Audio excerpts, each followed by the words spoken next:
থলথলে ভুঁড়ি কমাতে চাও কিন্তু খিদে পেলে নিজেকে আটকাতেই পারো না, তাহলে এটা খাও। এই ভিডিওটা তাহলে তোমারই জন্য। এমন একটা রেসিপি শেয়ার করব যেটা অনেকটা পরিমাণে খেয়েও তুমি খুব ইজিলি তোমার ভুঁড়ি, তোমার থলথলে চর্বি, তোমার বাড়তে থাকা ওজন সমস্ত কিছুর থেকে খুব তাড়াতাড়ি মুক্তি পাবে। পেটের চর্বি, থলথলে ভুঁড়ি, শরীরের আনাচে কানাচে জমতে থাকা বাড়তি ফ্যাট এবং তার সঙ্গে হুহু করে বাড়তে থাকা ওজন নিয়ে যারা দিন রাত মানসিক অবসাদে ভুগছো, যারা দিন রাত উপায় খুঁজছো কত সহজ সাধারণভাবে তোমরা এই ফ্যাট লস আর ওয়েট লস করতে পারবে, কিন্তু সবার প্রথমেই যেটা মনে হয় যে ফ্যাট লস বা ওয়েট লস করার জন্য টেস্টের সঙ্গে আপোষ করতে হবে, অর্থাৎ বিস্বাদ খাবার না খেলে তুমি এগুলো করতে পারবে না, তাদের জন্য আজকের ভিডিও। কারণ আজকের ভিডিওতে আমি শেয়ার করব এত অসাধারণ দুটো টেস্টি রেসিপি যেগুলো বানাতে হার্ডলি তোমার 10 মিনিট টাইম লাগবে এবং যেগুলোকে দিয়ে তুমি তোমার সারা দিনের যে কোনো একটা মিল রিপ্লেস করলেই আমার বলে দেওয়া মেথড অনুযায়ী খেয়ে দুর্দান্তভাবে মাত্র কয়েকদিনের মধ্যে তোমার আকাঙ্ক্ষিত রেজাল্টের দিকে তুমি খুব ইজিলি এগিয়ে যাবে, খুব বেশি পরিশ্রম না করেই। তাই আজকের ভিডিওটা কিন্তু মন দিয়ে দেখতে হবে। আজকের ভিডিওতে কিন্তু আমি দুটো রেসিপি শেয়ার করব, ননভেজ এবং ভেজিটেরিয়ান উভয়ের জন্যই একটা একটা করে রেসিপি শেয়ার করব। আর এই দুটো রেসিপিকে নিজেদের ডায়েটের একটা পার্ট বানিয়ে নাও। তাহলে চলো শুরু করছি আজকের ভিডিও খুব সুন্দর দুটো রেসিপি দিয়ে। তো আজকের রেসিপি দুটোর সব থেকে বড় বৈশিষ্ট্য হচ্ছে যে এগুলো হাই প্রোটিন রেসিপি। এবার হাই প্রোটিন রেসিপি কেন? কারণ প্রোটিন হচ্ছে সেই বিশেষ উপাদানটা যেটা তোমার ফ্যাট লসের সব থেকে বড় এবং কাছের বন্ধু। যার খাবারে প্রোটিন কম সে কিন্তু কখনোই ফ্যাট বার্ন করতে পারবে না। তো কেন হাই প্রোটিন? কারণ প্রোটিন তোমার ফ্যাট লসকে অ্যাক্সিলারেট করে, মাসল মাসকে নয়। অর্থাৎ যখন আমরা ওজন কমানোর প্রসেসে থাকি তখন আমরা কি করি, ইউজুয়ালি আমাদের যে ক্যালোরি প্রয়োজন হয় প্রত্যেকদিন তার থেকে আমরা একটু কম খাই, যেটাকে আমরা বলি ক্যালোরি ডেফিসিট। কিন্তু এই ক্যালোরি ডেফিসিটে থাকার সময় যদি তোমার ডায়েটে পর্যাপ্ত প্রোটিন না থাকে তাহলে কিন্তু তুমি ওয়েটের সাথে সাথে মাসল মাস লস করো, যেটা একদমই কাম্য নয়, যেটার জন্য তোমাকে পরে কিন্তু অনেক ভুগতে হবে। তাই খাবারে প্রোটিন অবশ্যই পর্যাপ্ত থাকতে হবে। সেকেন্ড, প্রোটিন তোমাকে অনেকক্ষণ পর্যন্ত ফুলার রাখে, কারণ এটা খুব স্লোলি ডাইজেস্ট হয়, খুব ধীরে ধীরে হজম হয়, যার ফলে অনেকক্ষণ পর্যন্ত তুমি সেশিয়েটেড থাকো, তোমার ক্রেভিং হয় না। আর যত কম ক্রেভিং তত কম স্ন্যাকিং, তত ফিওর ক্যালোরিজ তুমি ইনটেক করবে, রাইট? 3 নম্বর, প্রোটিনে সব থেকে বেশি থার্মিক এফেক্ট থাকে, যেটা বার্ন করতে শরীরের সব থেকে বেশি ক্যালোরি খরচা করতে হয়। অর্থাৎ তুমি যদি প্রোটিন জাতীয় খাবার ডায়েটে সাফিসিয়েন্ট পরিমাণে রাখো তো সেটাকে বার্ন করতে গিয়েও তোমার শরীর অনেক বেশি ক্যালোরি খরচা করে অন্যান্য খাবারের থেকে, ঠিক আছে? আর সেকেন্ডলি হচ্ছে তোমার মেটাবলিজমকে বুস্ট করে, যার ফলে তুমি দুর্দান্তভাবে শরীরের চর্বিকে বার্ন করতে পারো। তুমি কি জানো যে প্রোটিন তোমার হরমোনাল হেলথের জন্য কতটা প্রয়োজনীয়?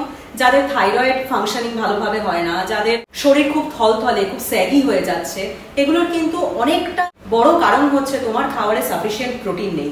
তো তুমি যদি তোমার খাবারে পর্যাপ্ত প্রোটিন ইনটেক রাখো, পর্যাপ্ত প্রোটিন ঢোকাও, তাহলেই কিন্তু তুমি এই প্রবলেমগুলোকে অনেকাংশে কমিয়ে ফেলতে পারবে এবং সময়ের সাথে সাথে একেবারেই নির্মূল করতে পারবে। তাহলে স্পেশালি মেয়েদের জন্য আফটার 30s তো অবশ্যই খাবারে প্রোটিনের পরিমাণ কিন্তু সাফিসিয়েন্ট হতে হবে যদি তুমি একটা ভালো হরমোনাল হেলথ মেনটেন করতে চাও, তোমার মাসল মাসকে প্রিজার্ভ করতে চাও এবং নিজের শরীরকে সুঠাম সুগঠিত রাখতে চাও। আর আরেকটা খুব অ্যামেজিং একটা পয়েন্ট হচ্ছে যে প্রোটিন তোমার স্কিন, হেয়ার এবং নেলস এগুলোর বিল্ডিং ব্লক যে কেরাটিন এবং কোলাজেন সেগুলোকে তৈরি করে। তাই প্রোটিন যদি তোমার খাবারে সাফিসিয়েন্ট থাকে তাহলে কিন্তু এই তিনটে জিনিসকেই, তোমার সব থেকে পছন্দের এই তিনটে পার্টকেই তুমি অনেক সুন্দরভাবে মেনটেন করতে পারবে অনেক বয়স অবধি। তোমার স্কিনের গ্লো বজায় থাকবে, তোমার চুল ঝলমলে থাকবে, চুল পড়া কমবে এবং তার সঙ্গে তোমার যে ব্রিটল নেইলস অর্থাৎ নখ ভেঙে যায়, এই সমস্ত প্রবলেমগুলোর থেকেই কিন্তু তুমি খুব ইজিলি রেহাই পাবে যদি শুধুমাত্র খাবারে আজকের রেসিপিগুলোকে ইনক্লুড করে নাও। এবার শেয়ার করব রেসিপিটা। ফার্স্টে শেয়ার করছি চিকেন টিক্কির রেসিপি এবং তারপরে শেয়ার করব পনির টিক্কির রেসিপি। তো যারা নন ভেজিটেরিয়ান অর্থাৎ যারা সমস্ত রকমের আমিষ খাবার খাও তারা তো এটা অবশ্যই খেতে পারবে, আর যারা আমিষ খাবার খাও না বা প্রত্যেকদিন যদি তোমার চিকেন টিক্কি রেসিপি ভালো না লাগে, চিকেন টিক্কি খেতে ইচ্ছা না করে, তুমি কিন্তু সেটাকে ইজিলি পনির দিয়ে সোয়াপ করতে পারো বা পনিরের জায়গায় সয়াবিন ইউজ করতে পারো, ঠিক আছে? তো সয়াবিনের রেসিপিটা আমি আলাদা করে শেয়ার করিনি, আমি পনির বানানোর সময়, টিক্কিটা রেসিপিটা বানানোর সময় তোমাদের বলে দেবো যে ওই জায়গায় ঠিক কিভাবে তোমরা সয়াবিনটাকে ইউজ করবে। তাহলে চলো ঝটপট শুরু করছি আজকের রেসিপি। এই চিকেন টিক্কি রেসিপিটা বানানোর জন্য আমাদের লাগবে রসুন কুচি, আদা কুচি, পেঁয়াজ কুচি, লঙ্কা আর এরকম সলিড মাংসের টুকরো, যতটা পরিমাণ তুমি বানাতে চাও সেই অনুযায়ী সমস্ত কিছু নিয়ে মিক্সার গ্রাইন্ডারে দিয়ে দেব। তারপরে একে একে হলুদ, লঙ্কার গুঁড়ো, নুন, গরম মশলার গুঁড়ো, গোলমরিচের গুঁড়ো, জিরের গুঁড়ো, ধনের গুঁড়ো, চাট মশলা আর একটু ধনেপাতা কুচি দিয়ে মিক্সারে সমস্ত কিছু ভালোভাবে ব্লেন্ড করে নেব। এরপরে আমি যে জিনিসটা অ্যাড করেছি সেটা হচ্ছে একটু সুইট পোট্যাটো বা মিষ্টি আলু সেদ্ধ করে নিয়েছিলাম, সেইটা আমি এই চিকেনের যে ইয়েটা বানিয়েছি মন্ডটা, এটার সাথে ভালো করে হাত দিয়ে মেখে নেব। তাতে কিন্তু বাইন্ডিংটাও খুব ভালো হবে আর খেতেও খুব টেস্টি হবে। এবং আমি যে বলেছিলাম যে কার্বের যে ঘাটতি থাকে এই ধরনের প্রোটিন রেসিপিতে, সেটাও থাকবে না, যার ফলে তুমি ভাত রুটি কোনো কিছু না খেয়েও দুর্দান্তভাবে এনার্জাইজড ফিল করবে সারাদিন। এরপরে হাতে একটু ঘি মেখে নিয়ে আমি এরকম গোল গোল আকারে কয়েকটা টিক্কি বানিয়ে নিলাম। খুব ইজি, একদম প্রবলেম হবে না, কারণ চিকেনের নিজস্ব একটা বাইন্ডিং ক্যাপাসিটি থাকে, যার ফলে দেখবে একদমই ছেড়ে যাচ্ছে না, দারুণভাবে টিক্কিগুলো রেডি হয়ে যাবে। প্যানে 1 চামচ মতন ভালো কোয়ালিটির ঘি গ্রিস করে নিয়েছি, গরম করে নিয়েছি, নিয়ে লো ফ্লেমে এরকমভাবে টিক্কিগুলোকে আমি দিয়ে দিলাম। আর ওপর থেকে ব্রাশের মধ্যে হালকা একটু ঘি জাস্ট নিয়ে নিয়েছিলাম, সেটাকে ওপর থেকে একটু ব্রাশ করে দিলাম। এবার কিছুক্ষণ এক সাইডে রেখে এরকমভাবে তোমরা জিনিসটাকে কুক করবে, তারপরে ফ্লিপ করে দেবে। ঠিক আছে, খুব তাড়াতাড়ি হয়ে যাবে, চিকেন টিক্কিগুলো রেডি হয়ে যাবে এবং চিকেন কিন্তু একটুও কাঁচা থাকবে না, তাই ভয় পাওয়ার কোনো কারণ নেই যে সেদ্ধ করে না নিলে হয়তো চিকেনটা কাঁচা থেকে যাবে, এরকম একদমই নয়। একবার বানিয়ে খেয়ে দেখো, খুব তাড়াতাড়ি রান্নাটা হয়ে যাবে। কিছুক্ষণের জন্য ঢাকা দিয়ে রেখো, তাহলে ভালোভাবে ভেতর থেকে কুক হয়ে যাবে। এবং তারপরে ঠিক যেরকম আমি বলেছিলাম, বেশ কিছুটা স্যালাড, তার সঙ্গে 1 বাটি টক দই এবং এই চিকেন টিক্কি একটা প্লেটে তোমরা ভালো পরিমাণে নিয়ে পেট ভরে খেয়ে দারুণ ফিল করবে। এবার হচ্ছে আমাদের নেক্সট রেসিপি, ভেজিটেরিয়ানদের জন্য বা প্রত্যেক দিন যদি তোমার চিকেন খেতে ভালো না লাগে তাদের জন্য। পনির নিয়ে নিয়েছি, সেই পনিরটাকে হাত দিয়ে এরকম ক্রাশ করে নিলাম, মিক্সিতে দেওয়ার দরকার নেই। সাথে নিয়ে নিলাম আলু সেদ্ধ, একটু ক্যাপসিকাম কুচি, গাজর কুচি, ধনেপাতা কুচি আর একটা গন্ধরাজ লেবু স্লাইস করে কেটে রেখেছি।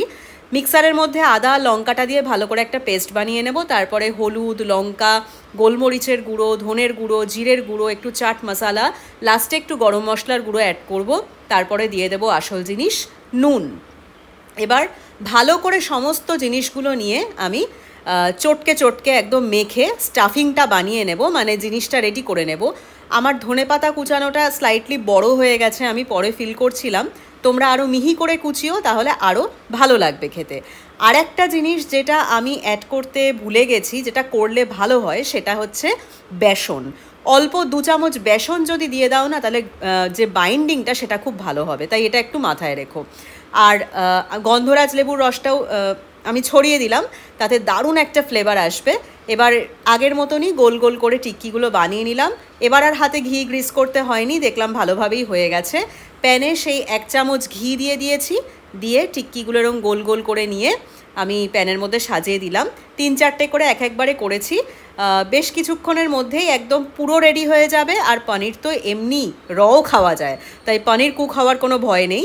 কিছুক্ষণ ঢেকে রেখে দেবে এবং তারপরে 2-3 মিনিট পরে জাস্ট ঢাকনাটা খুলবে, এপাশ ওপাশ ফ্লিপ করবে, দেখবে লাল লাল হয়ে গেছে সুন্দর।